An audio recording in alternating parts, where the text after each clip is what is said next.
طويل الشوق يبقى في اغترابي خطير.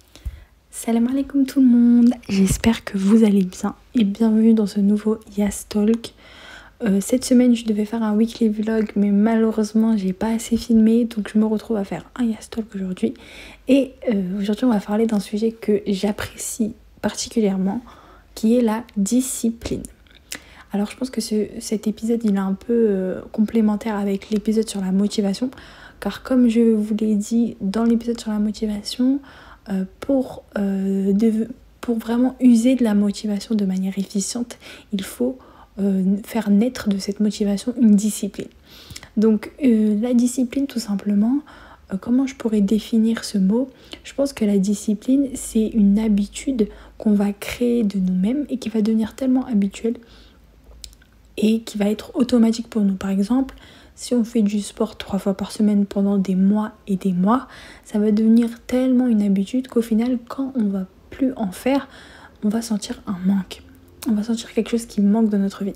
Car on s'est tellement habitué à faire cette action qui est pour nous positive, qui nous ramène des ondes positives, qu'au final, arrêter cet acte, c'est comme si on arrêtait en fait de manger ou de boire. Vous voyez ce que je veux dire? Donc la discipline, en fait, elle se crée petit à petit, elle se forge en fait avec le temps. Et on peut se demander, en fait, on va se demander comment c'est possible et comment on va arriver en fait à alimenter cette discipline et comment on va réussir à se créer des habitudes positives dans notre vie. Donc tout va ensemble. Tout va ensemble, parce qu'en réalité, pour réussir à s'organiser dans la vie, pour réussir à lier sa dunya et sa akhira, on reste toujours dans le même thème, il faut se discipliner, il faut s'éduquer.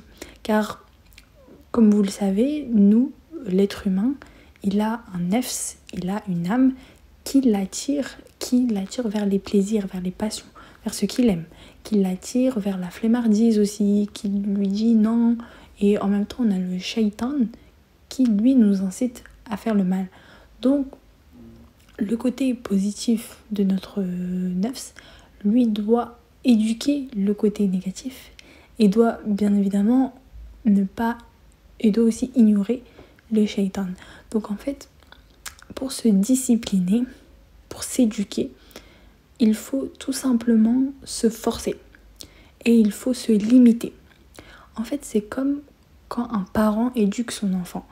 Quand un enfant il veut des bonbons, quand un enfant il veut n'importe quoi, bien évidemment que son parent ne va pas lui accorder cette chose facilement. Il ne va pas lui dire oui à tout va. Il va tout simplement éduquer son enfant. Il va lui montrer les bonnes choses et les mauvaises choses. Et c'est la même chose qu'on doit faire avec nous-mêmes. Nous, on doit s'éduquer et se forger une discipline qui est claire et précise et ne pas se laisser de répit. Car si on se laisse un répit, si on se laisse, je sais pas moi, si on se laisse juste un petit répit, au final, on va tout gâcher. Car on va perdre en fait cette discipline qu'on a alimentée tout au long de notre vie. Et tout simplement, l'exemple de l'enfant et du parent, je pense que c'est le meilleur exemple qui illustre ce que je veux dire. Si on se laisse aller aux passions et aux plaisirs et qu'on ne se discipline pas, ou même sans question de passion, si on fait que par exemple manger des choses grasses, on fait que manger dehors, etc., on va finir par devenir obèse car on ne sait pas limiter. Il faut toujours se limiter. L'excès, c'est pas du tout ce que Allah veut. Allah, il veut l'équilibre. Et nous, on doit être équilibrés dans notre vie. Tout au long de notre vie, on doit se discipliner et s'éduquer. Et se dire non à nous-mêmes. Même si on a tellement envie de cette chose, il faut dire non. Il faut se dire que aussi, si on n'arrive pas à se forger des habitudes à notre jeune âge, plus tard ça va être très très difficile d'en faire. Et ça va être tellement difficile. Dites-vous que ces petites choses que vous ne vous laissez pas, elles vont vous aider tout au long de votre vie. Si vous refusez en fait ces choses que vous aimez tant, mais qui sont au final des choses mauvaises, si vous mettez en place des habitudes comme par exemple, je sais pas, faire du sport, lire le Coran quotidiennement, prier, faire ses prières surrogatoires, jeûner, rester constant dans sa religion, même si c'est dur, même si parfois on n'a pas envie, même s'il y a des jours, on a tous des jours comme ça où on n'a pas envie de se lever pour prier, on n'a pas envie de faire ça, on n'a pas envie de faire cet acte. On doit donc en fait tout simplement s'éduquer comme un enfant, s'accorder des limites pour que dans le futur, cela soit pour nous facile, la religion soit pour nous facile. C'est pour ça que pour certaines personnes, la religion c'est réellement une corvée, c'est réellement quelque chose de difficile, car ils n'ont pas forgé ça tout au long de leur vie, ils n'ont pas construit à petits pas des choses. Et bien évidemment, il n'est jamais trop tard pour changer, il n'est jamais trop tard pour se discipliner. Peu importe la tâche que vous voulez faire dans votre vie, que ce soit le sport, manger sainement, reprendre sa prière, reprendre le jeûne quotidien, reprendre, je sais pas, la lecture du Coran ou les études de la science religieuse, peu importe l'action que vous voulez reprendre, si vous avez l'envie et la motivation, usez de cette envie et de cette motivation pour vous forcer tout au long. Forcez-vous pendant 1 semaine, 2 semaines. Dites-vous que en 21 jours, vous allez créer une habitude et cette habitude va devenir une discipline.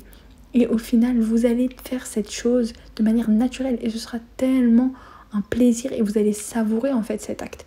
Et c'est quand vous allez forger cette discipline que vous allez réellement savourer cet acte. J'ai un parfait exemple, c'est le sport en fait. Plus tu fais du sport, plus tu te muscles, plus pour toi ça va devenir plus facile de faire cette action et carrément tu vas te créer un nouveau programme qui sera complètement plus difficile que ce que tu faisais avant. Et ton corps il va s'habituer au sport, ton corps il va maigrir ou se muscler. Ainsi, les sacrifices que vous allez mettre en place aujourd'hui, les habitudes que vous allez vous forger aujourd'hui, ils vous serviront tout au long de votre vie et vous serviront aussi pour votre akhira. Car je pense que tout le monde sera heureux le jour de la résurrection si tu as appris le Coran, si tu as prié dans ta jeunesse, si tu as fait Umrah ou tu as fait le Hajj, tu seras heureux et fier devant Allah de te dire que tu as ces hasanat et de recevoir ton livre de la main droite. Ainsi qu'Allah nous facilite pour nous forger des habitudes et nous créer une discipline saine qui nous aidera tout au long de notre vie et qui nous fera réussir aussi la akhira. Qu'Allah vous facilite à tous. Barakallahu fikum.